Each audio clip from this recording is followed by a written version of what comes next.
नमस्कार, अनादि टीवी देख रहे हैं आप और मैं हूं आपके साथ जया शर्मा। बुलेटिन की शुरुआत बड़ी खबर से करेंगे। इस वक्त की बड़ी खबर जो हमें मिल रही है तो भोपाल से खबर है, कांग्रेस ने 28 सीटों के लिए 28 वचन पत्र तैयार किए हैं। कांग्रेस की सरकार बनने पर प्रदेश की जनता को बड़े वचन दिए। सीजी सरकार की गोधन योजना को मध्य प्रदेश में भी कांग्रेस लागू करेगी। सत्ता में आने पर कांग्रेस कोरोना को राजकीय आपदा घोषित करेगी। इसके साथ ही कोरोना संक्रमित मरीज की मौत पर कांग्रेस अनुग्रह राशि देगी। संक्रमित मुखिया की मौत पर परिवार के सदस्य को सरकारी संविदा नियुक्ति भी मिलेगी। ये कुछ वचन हैं जो कांग्रेस ने अपने वचन पत्र में शामिल किए हैं। 28 सीटें और इन 28 सीटों के लिए 28 वचन पत्र कांग्रेस ने शामिल किए हैं। तो सरकार बनाना कांग्रेस के लिए कितना महत्वपूर्ण है, ये इन वचन पत्रों के जरिए आप समझ सकते हैं। और नए वचन इन्हें कहा जा सकता है। विशेष संवाददाता वैभव गुप्ता फोन लाइन पर हमारे साथ ज्यादा जानकारी के लिए जुड़ गए हैं। वैभव जी, विधानसभा चुनाव जब हो रहे थे तब भी कांग्रेस ने वचन पत्र लागू किया था और उस समय जनता को वचन दिया था, जिसको लेकर बीजेपी आज तक उन्हें घेरती आ रही है। अब उपचुनाव से पहले 28 सीटें और 28 वचन क्या महत्व रखता है सरकार के लिए, कांग्रेस के लिए?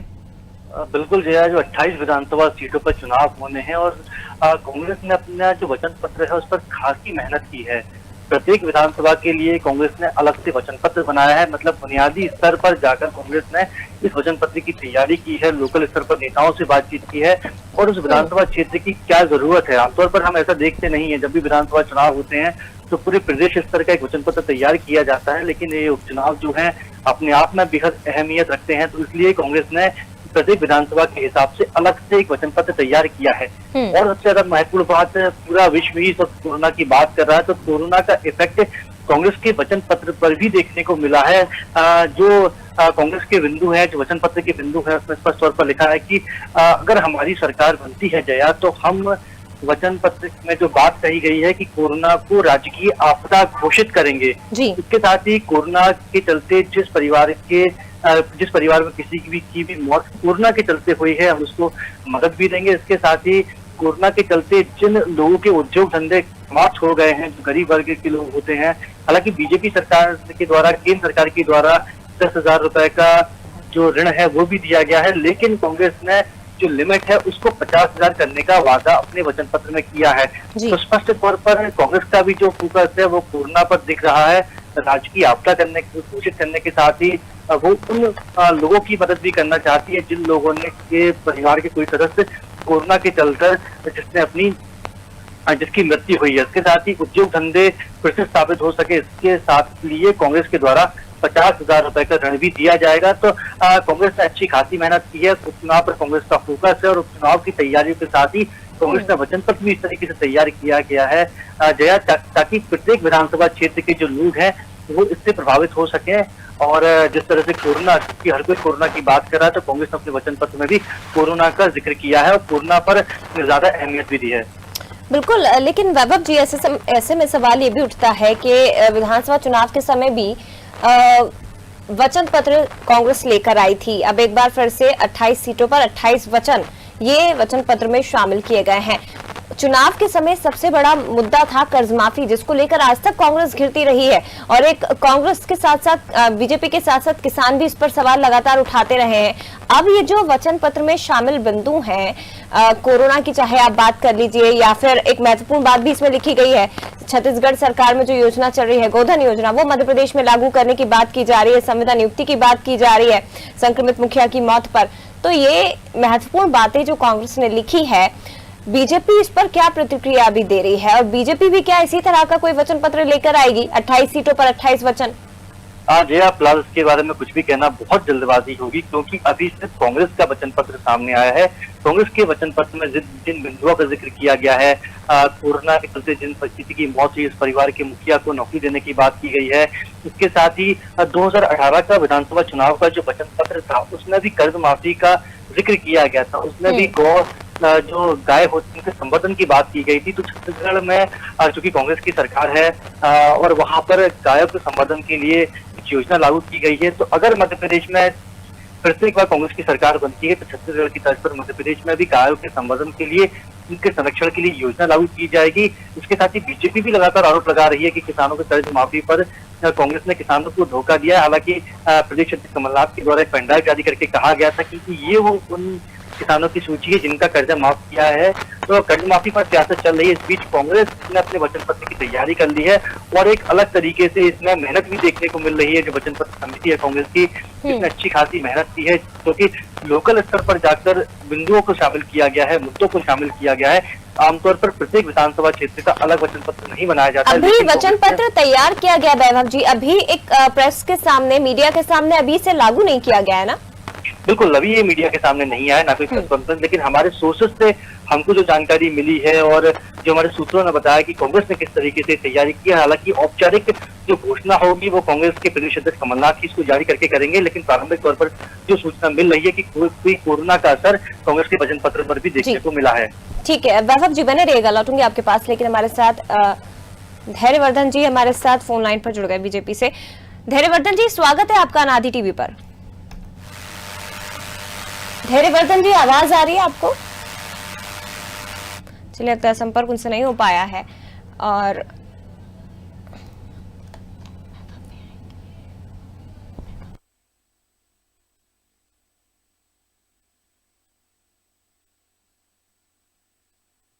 वचन पत्र तैयार कर लिया है। 28 सीटों के लिए 28 वचन इस वचन पत्र में तैयार किए गए हैं। तस्वीरें आप देख रहे हैं। हमारे साथ एक बार फिर से धैर्यवर्धन जी फोन लाइन पर जुड़ गए हैं। धैर्यवर्धन जी, स्वागत है आपका। नमस्कार। धैर्यवर्धन जी, कांग्रेस ने 28 सीटों पर 28 वचन तैयार किए हैं। हालांकि मीडिया के सामने वचन पत्र अभी नहीं आया है, लेकिन ये वचन पत्र जल्द ही लागू किया जाएगा और 28 सीटों के लिए जो अलग अलग मुद्दे हैं स्थानीय, उनको इस वचन पत्र में शामिल किया गया है। देखिए, ये इलेक्शन प्रोपेगंडा से अधिक कुछ नहीं है। अब चुनाव लड़ना है तो कुछ वादे तो इनको करने ही होंगे। ये सब चुनावी एक्सरसाइज है, उसकी बहुत ज्यादा फिक्र हमको नहीं है। पर भारतीय जनता पार्टी ने तो बहुत आगे बढ़ करके काम किया है। वहां के चुनाव लड़ने वाले व्यक्ति से पूछा, वहां की जनता से पूछा, वहां के लोगों से पूछा, और जितने वहां के आवश्यक कार्य थे उनमें से बहुत अधिकांश कामों को स्वीकृत कर दिया। उसके लिए बजट का आवंटन कर दिया और वो विकास की परिभाषा नए सिरे से गढ़ी है। इसलिए उस क्षेत्र में भारतीय जनता पार्टी के सामने तो कांग्रेस पासंग रहेगी जी। और पर चुनाव का मामला है, इसलिए वो भी कुछ ना कुछ तो करेंगे, तो उससे बहुत फर्क नहीं पड़ता। लेकिन धैर्यवर्धन जी, मैं आपको इस वचन पत्र के कुछ प्रमुख बिंदु आपको एक बार बता देती हूँ। कोविड-19 यानी कोरोना को राजकीय आपदा घोषित करने की बात कांग्रेस ने इस वचन पत्र में कही है। छत्तीसगढ़ में जो गोधन योजना चल रही है कांग्रेस सरकार में, उसे मध्य प्रदेश में लागू करने की बात कांग्रेस ने वचन पत्र में कही है। ये भी कहा है कि जब अगर सरकार बनती है कांग्रेस की, तो कोरोना संक्रमित मरीज की मौत के बाद कांग्रेस उसे अनुग्रह राशि देगी और यदि मुखिया की मौत होती है तो सरकारी संविदा नियुक्ति परिवार के एक सदस्य को दी जाएगी। मुझे नहीं लग रहा कि ये लोक लुभावन बातों से कोई बहुत फर्क पड़ेगा। और कांग्रेस सरकार पहले भी डिफॉल्टर सिद्ध हुई है। पहले भी इसने तमाम प्रकार के वादे किए थे कि 2 लाख रुपए तक का कर्जा हम माफ करेंगे, पर क्या 2 लाख रुपए तक का कर्जा ये माफ कर पाए? लेकिन ये तो विधानसभा में आप लोगों ने स्वीकार कर लिया ना। अब बाद में सफाई दे रहे हैं तो अलग बात है सर।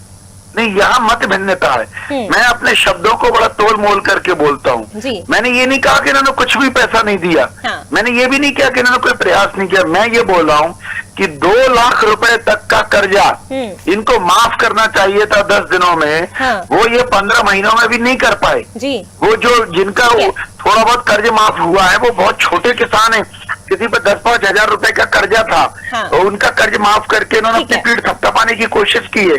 तो इतनी बड़ी अनुग्रह राशि जिसका अभी तक इन्होंने उल्लेख भी नहीं किया है कि ये 5 लाख रुपए देंगे, 10 लाख रुपए देंगे कि 40 लाख रुपए देंगे। कांग्रेस से ही हम समझते हैं। धैर्यवर्धन जी, हमारे साथ दुर्गेश शर्मा जी कांग्रेस से फोन लाइन पर जुड़े हुए हैं। सर, आप बने रहिएगा। दुर्गेश जी, स्वागत है आपका अनादि टीवी पर। दुर्गेश जी, सर आवाज आ रही है आपको? आ रही बोले। दुर्गेश जी, कांग्रेस ने अपना वचन पत्र तैयार कर लिया है। हालांकि मीडिया के सामने अभी से लाई नहीं है कांग्रेस, लेकिन 28 सीटों पर 28 वचन कांग्रेस ने तैयार किए हैं। कांग्रेस ने जितने वचन पहले दिए थे हर वचन पे ईमानदारी से काम किया। अभी मैं धैर्यवर्धन जी को सुन रहा था कि 2 लाख तक का वालों का कर्जा नहीं माफ किया, तो हमने कब बोला कि हाँ हमने 2 लाख वालों का कर्जा माफ कर दिया? हाँ, हमने बोला कि हमने 26,95,000 किसानों का कर्जा माफ किया जी।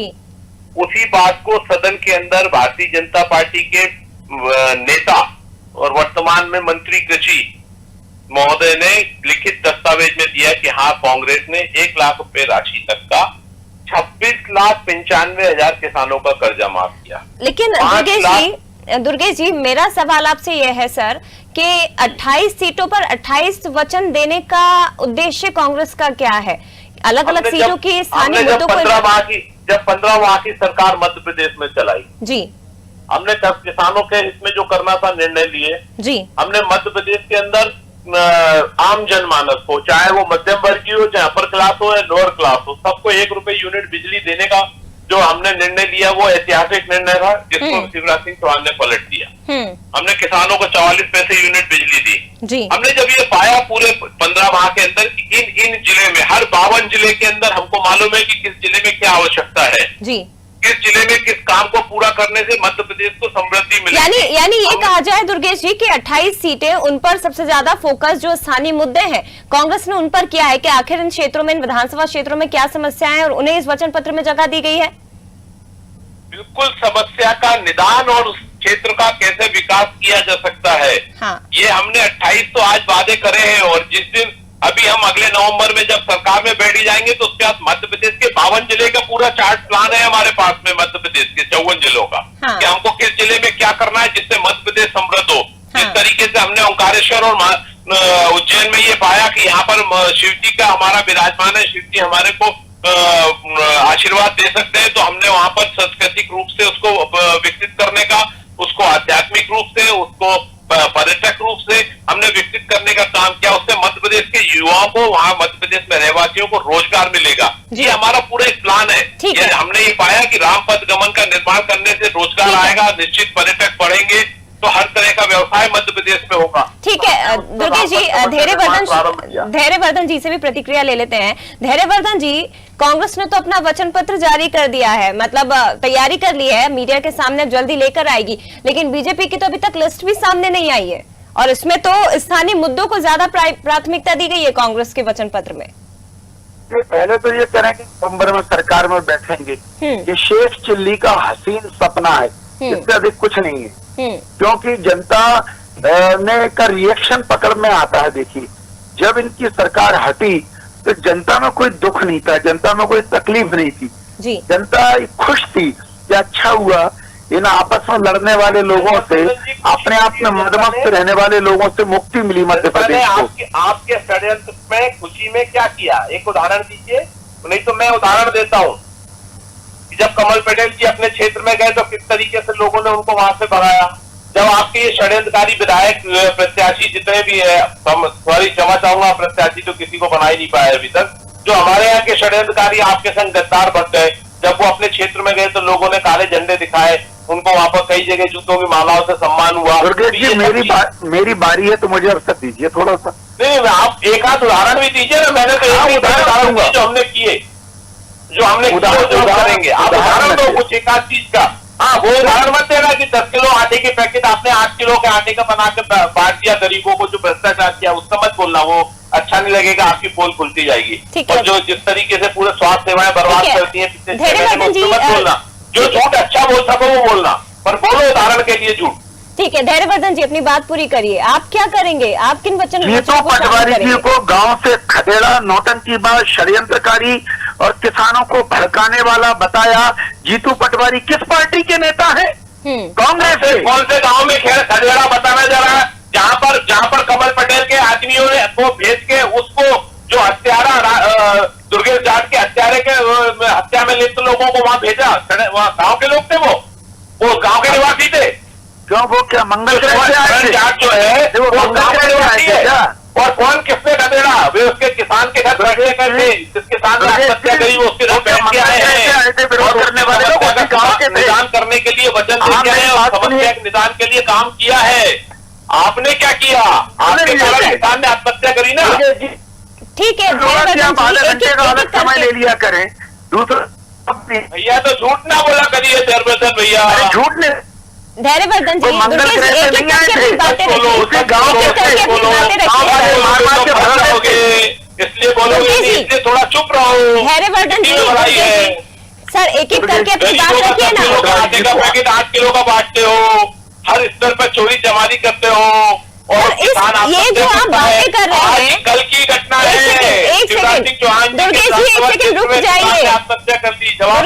शिष्टाचार दुर्गेश जी रुक जाइए, दुर्गेश जी रुक जाइए। इस मुद्दे पर हम बातचीत नहीं कर रहे हैं, हम वचन पत्र पर बात कर रहे हैं। बीजेपी से आपने उनके प्रत्याशियों की चर्चा करी, वो तो उन्होंने बोला नहीं। ठीक है, जब जवाब नहीं देते हैं दुर्गेश जी आप रुक जाइए। दुर्गेश जी आप ठीक है, वो चिंता बीजेपी कर लेगी। दुर्गेश जी कांग्रेस को चिंता करने की जरूरत नहीं है प्रत्याशियों की, कांग्रेस अपने इरादे के तहत। तब आपको बोलना चाहिए। ठीक है, धैर्यवर्धन जी अपनी बात रखिए और दुर्गेश जी प्लीज इंटरप्ट मत करिएगा। धैर्यवर्धन जी बात पूरी करिए कि आप प्रत्याशियों की घोषणा क्या करेंगे, कब करेंगे, और दूसरी बात, दूसरा सवाल मेरा आपसे यही है कि आप अपने वचन पत्रों में किन्हें शामिल करेंगे? अतिथि विद्वानों को लेकर वचन में शामिल किया है कांग्रेस ने, सपोर्ट करने की बात पूर्व मंत्री पीसी शर्मा ने भी सपोर्ट किया था अतिथि विद्वानों का। इस वक्त अतिथि विद्वान सड़कों पर उतरे हुए हैं, बातचीत करने को कोई तैयार नहीं है उनसे। धैर्यवर्धन जी वचन पत्र को हम कॉपी पेस्ट नहीं करेंगे, उनका अपना नजरिया है, हमारा अपना नजरिया है, पर हम अंत्योदय के सिद्धांत को ध्यान में रखते हुए, कर्मचारियों के हित में ध्यान में रखते हुए लोगों को रोजगार के अवसर प्रदान करेंगे। नई नियुक्तियों के लिए जगह निकाली हमने, उसका प्रावधान, उसकी प्रक्रिया शुरू कर दी है। किसानों के हित में बड़े निर्णय लिए, गरीबों को छत दी है, विद्यार्थियों को लैपटॉप दिया है, और तमाम सारे वो काम जिसमें लोगों का हित होगा वो सब हमारी घोषणाओं में, हमारी प्लानिंग में आपको देखने को मिलेगा। मैं फिर कह रहा हूं, हम कांग्रेस के पिछलग्गू नहीं है, हम कांग्रेस के वचन पत्र को कॉपी पेस्ट नहीं करेंगे। अलग अलग होंगे, जाहिर तौर पर धैर्यवर्धन जी दोनों के वचन पत्रों में अलग अलग बातें लिखी होंगी, लेकिन वो बातें, वो बिंदु जनता से ही जुड़े हुए होंगे, मध्य प्रदेश के विकास से जुड़े हुए होंगे। इस वक्त दुर्गेश जी यानी कि कांग्रेस की तरफ, हाँ सर पूछिए, दुर्गेश जी पूछिए। धैर्यवर्धन भैया, अभी शिवराज सिंह चौहान जी ने एक घोषणा करी थी, घोषणा टीम ने 21,000 तो पुरानी घोषणाएं करी थी, कुछ हुआ नहीं था। अभी एक नई घोषणा करी थी कि मध्य प्रदेश में रहवासियों को ही नौकरी मिलेगी। घोषणा तक ही सीमित रह गए, उसमें कुछ कागजी कार्रवाई हुई है क्या? नौकरियों की बात आपने कहा कि हम नौकरी निकाल रहे हैं, क्या उस पर कोई लिखित सरकारी दस्तावेज के रूप में आप ये बता पाओगे कि हाँ कहाँ नौकरियां निकल गई? क्योंकि अतिथि विद्वानों के लिए तो आपने सदन के अंदर कह दिया कि हम नहीं देंगे नौकरी, और आप दूसरी तरफ कहते हो नौकरी देंगे। दूसरा आपने कहा कि मध्य प्रदेश के निवासियों को ही नौकरी मिलेगी 100%। बोला है, बोला नहीं, लिखा में तो बताओ। ठीक है दुर्गेश जी जवाब ले लेते हैं, धैर्यवर्धन जी जवाब दीजिए। देखिए, सरकार की कोई यदि मंशा है तो तक कानून आज्ञा देता है, कानूनी तौर पर कैसे रास्ता निकाला है, उसके लिए मुख्यमंत्री जी के निर्देश पर, मुख्यमंत्री जी की भाव मशीनरी ने, प्रशासनिक अधिकारियों ने वो वह रास्ता निकाल रहे हैं कि उसका प्रावधान कर उस मंशा के अनुरूप अधिकतम स्थानीय प्रावधान के लिए कोई कागज लिखा है क्या धैर्यवर्धन भैया? कोई नोटशीट लिखी है? यदि है तो उसकी कॉपी निकलवा लो, इज्जत बच जाएगी। झूठ के लिए देखिए नहीं लिखी है, सिर्फ मंच पे बोला है शिवराज सिंह चौहान जी ने। घोषणा एक बार और घोषणा करिए मंच पे खड़े होके, एक कागज पे साइन नहीं किया है, किसी अधिकारी ने लिखा नहीं है।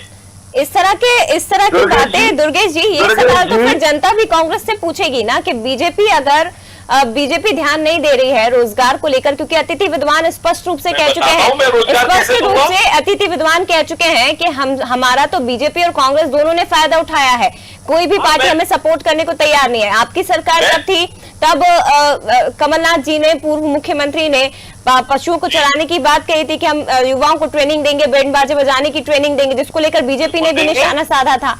यदि अनपढ़ बच्चा है तो यदि उसको नौकरी किसी तरह नहीं दी जा सकती तो वो कैसे व्यवसाय करे, वो क्या ड्राइवर बन सकता है या बैंड बाजा बजा सकता है, क्या कर सकता है, वो हम उसको माध्यम देंगे जीवन की, उसकी आजीविका कैसे चले वो हमको उसको सिखाएंगे, उसमें बुराई क्या है। हाँ। और दूसरा जो अभी आपने बोला तो जो अतिथि विद्वानों के लिए विधानसभा पटल के अंदर शिवराज सिंह चौहान जी की सरकार ने जो दस्तावेज रखे हैं उसमें दस्तावेज है कि माननीय जीतू पटवारी जी ने अतिथि विद्वानों को नियमितीकरण के लिए या उनके पक्ष में किस तरीके के क्या निर्णय लिए जाने थे, पूरे दस्तावेज वहां रखे हैं।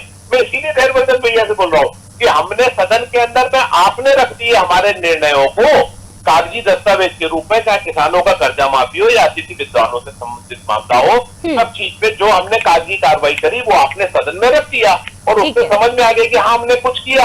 आपने जो अभी गाल बजाए शिवराज सिंह चौहान, जो जगह जगह खड़े होके फिर से घोषणाएं करी हैं, उसको धरातल पे लाने के लिए कोई दस्तावेजी प्रूफ है, नोटशीट लिखी है, इसके बारे में बताओ, लिखी है तो दिखाओ, नहीं लिखी तो हमने तो जो करा उसके दस्तावेज नोटशीट से लेके आदेश तक आपने खुद ने सदन में रख ठीक है। समय मेरे पास कम है दुर्गेश जी, लेकिन धैर्यवर्धन जी एक आखिरी सवाल मैं आपसे जरूर पूछना चाहूंगी।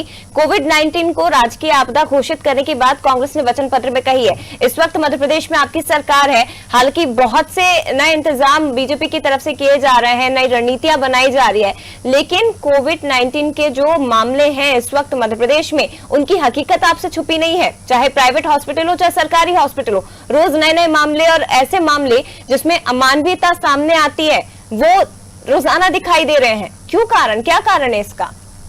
देखिए बड़ी नम्रता पूर्वक जवाब दूंगा मैं, क्योंकि आज दुर्गेश जी तो बिल्कुल सत्तू वत्तू खा के 2-4 लीटर दूध पी के आए हैं कि मैं किसी को बोलने ही नहीं दूंगा, तो उन्होंने अपने मन की इच्छा पूरी कर ली। मेरा इतना सा कहना कि जब कमलनाथ जी मुख्यमंत्री थे तब हर पल वो पैसे का रोना रोते थे। आप वो इतनी सारी आसमान के तारे तोड़ लाने की जो घोषणाएं कर रहे हैं, ये चुनावी प्रलोभन के अलावा कुछ नहीं है। और जहाँ तक कोरोना की बात है, कोरोना आज भी महामारी है। इसकी यही कारण है कि सरकार हर जिला मुख्यालय पर सरकारी अस्पतालों में कोरोना के मरीजों का इलाज कर रही है। हजारों रुपए, लाखों रुपए की कीमत की ऑक्सीजन मरीजों को मिल रही है।